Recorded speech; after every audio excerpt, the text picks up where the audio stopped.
Gimana sih cara paling efisien untuk jadi kaya? Di video kali ini gue bakal sharing ya, apa yang menurut gue itu konsep paling gampang untuk kalian bisa tangkap ya. Cara paling efisien untuk menjadi kaya.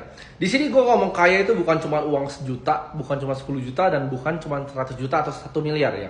Tapi kaya yang gue maksud adalah kalian belanja apapun, makanan nih, atau baju gitu, kalian udah gak mikir sama sekali. Kalian udah bisa jalan-jalan keliling dunia kapanpun yang kalian mau, dan gak harus pernah mikir tentang uang lagi. Caranya adalah bikin uang bekerja untuk kalian. Mungkin kalian banyak yang udah dengar ya, tapi gue akan perdalam konsepnya. Anggap diri kita ini adalah seorang CEO ya, dari sebuah perusahaan. Diri kita ini sebenarnya adalah perusahaan, dan karyawan terbaik kita itu adalah uang. Dan ini kesalahan orang begitu pertama kali dapat uang, lalu uang itu dibelanjakan untuk hal-hal yang gak penting. Ya, untuk status sosial, untuk kelihatan keren.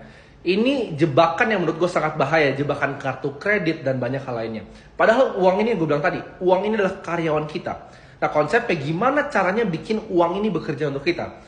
Itu yang namanya investasi. Nah investasi itu kan ada banyak ya kan. Kita bisa bikin uangnya bekerja untuk kita di obligasi. Kita bisa bikin uangnya bekerja untuk kita di perusahaan seperti saham. Kita bisa bikin uangnya bekerja untuk kita misalnya di properti ya. Properti mau residential ataupun komersial. Dan kita juga bisa bikin uang bekerja untuk kita di cryptocurrency.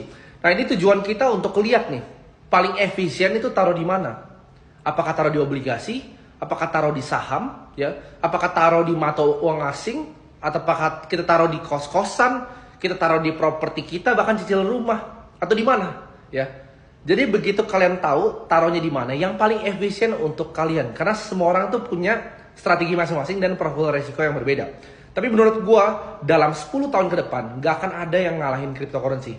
Bahkan gak akan yang dekat ya.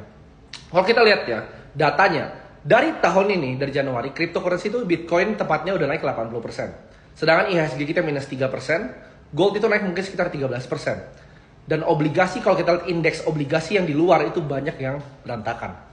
Jadi menurut kalian, mana nih yang menurut kalian bisa jadi investasi yang menarik, yang bisa bikin uang kalian itu bekerja untuk kalian? Jadi menurut gua yang paling efisien itu adalah cryptocurrency, tapi kalian pasti punya pandangan berbeda.